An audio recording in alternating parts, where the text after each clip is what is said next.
Hey, what's going on everyone? Welcome back to 75 South Gardening. In today's video, I'll be going over 26 different crops that you can get started right now in the month of February to prepare for your spring and summer garden. So I'm going to start off with the brassicas. And the first thing you should get started, if you haven't already, is going to be cabbage.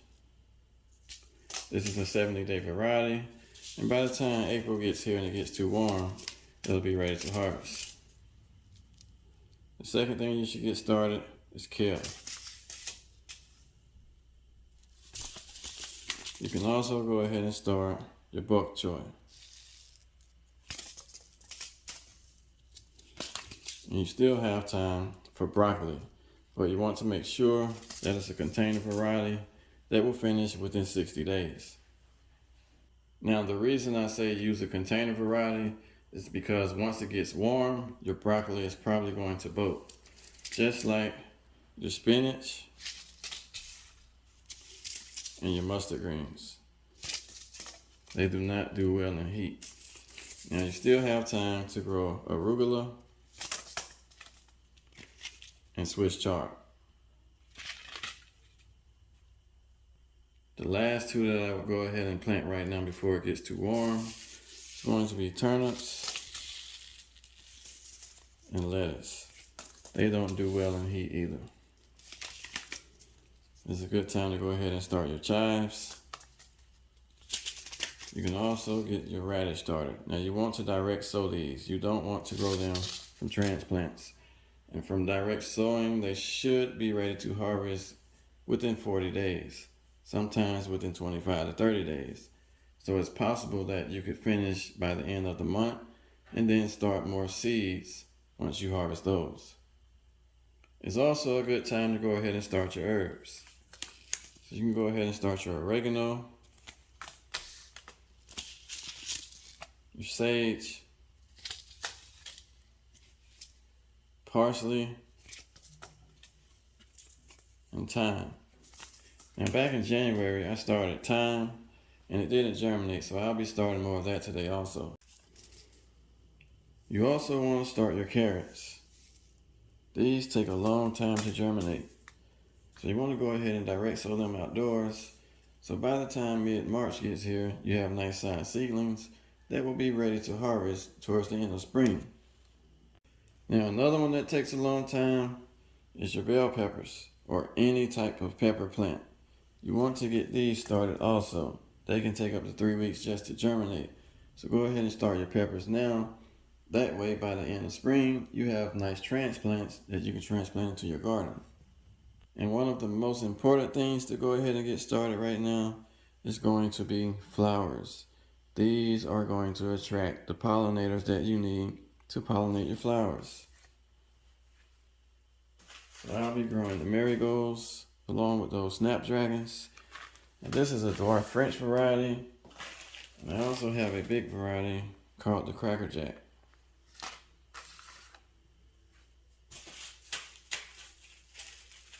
Now I like to grow collards all year, so I'm going to have to tell you guys to try out the Georgia Southern collards. They're heat tolerant and you can grow them all year long without any problem. It's also a good time to go ahead and start your eggplants. So what I'll be starting today are my smaller tomatoes, my cherry tomatoes, and I'll probably start some black cream. My sugar daddy snap peas. These are very sweet peas. They're great to snack on in the garden. And basil. Now I won't be using the seeds out of this packet. I'll be using seeds that I collected from my yard last year.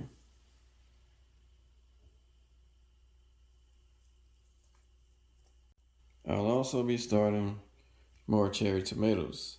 Now these came from a purple cherry tomato that was grown on the yard last year, and I'm not sure how I ended up with a purple plant. Maybe my black cream cross-pollinated with the super sweet 100 right here, and that was the result in the seed. So I'm going to try to grow those once again just to see if they come out purple. Now for those of you that have potatoes underneath the cabinet that are starting to chip like this, I'm going to show you all how you can slice them up. That way you can grow more potatoes instead of planting the whole potato. So if you look here at the top, these are your chits. This is where the plant is going to grow from. So what you want to do is cut this in half, about right here. That way, both sides has at least 4 chits.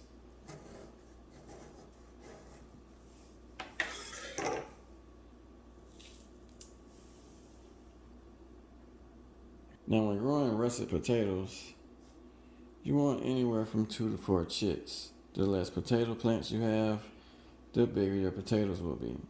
And this one right here has 3. So this is perfect for planting. But the one right here has about 8 different sites. So what I like to do is just take my knife and scrape them out. So I have the first 2 done. Now all I have to do is let these scab up. Then I'll place them back into the dark.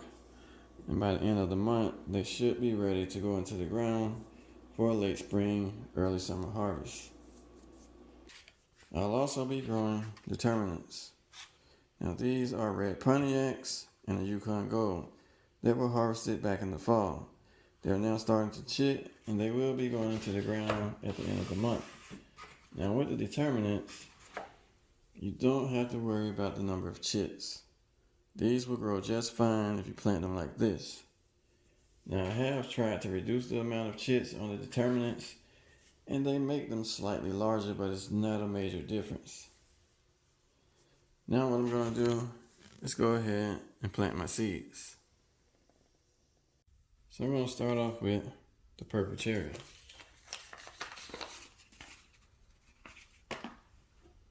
Now with tomatoes, you don't need to start a lot of seeds. You can literally take one plant and turn it into 20 by the time April gets here. So I'm only going to plant a few of these because I only have so much space. Now they will also germinate in water. For those of you that only want 1 or 2 plants, just drop 4 to 5 seeds in water, and within 4 to 5 days, you should start seeing the roots germinate.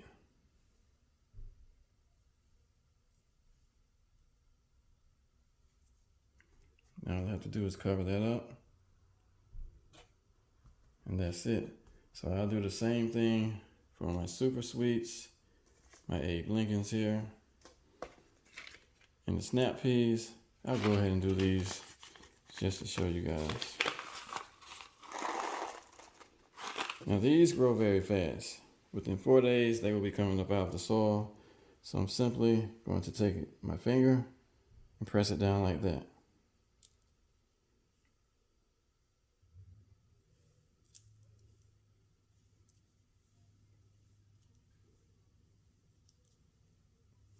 And within a week, these will be ready to go outdoors. And all I have to do is pull them up, separate them, and plant them directly into the garden, somewhere where they can climb up a trellis. So I'm going to soak these for 3 days, and I'll plant the ones that germinate. And these are the carrots from the last video. Now the last thing I'll be planting is my basil. Now these seeds come from outside. I'm not sure if they're potent, so I'll be soaking them in the water here. Now usually I like to eyeball my spacing, but for those that are new to gardening, today I'll be using a measuring tape. I'm going to make this very simple. What I'm going to do is make 1 row of 4 here, and on the outside I have 2 on each side. That way I can plant 8 transplants in this particular pot. So I'm just going to take my finger and make a hole here at 6 inches and make another one at 1. Turn it this way, make another hole here. Now that I have my holes in place, I can go ahead and just drop my seedlings right into the hole.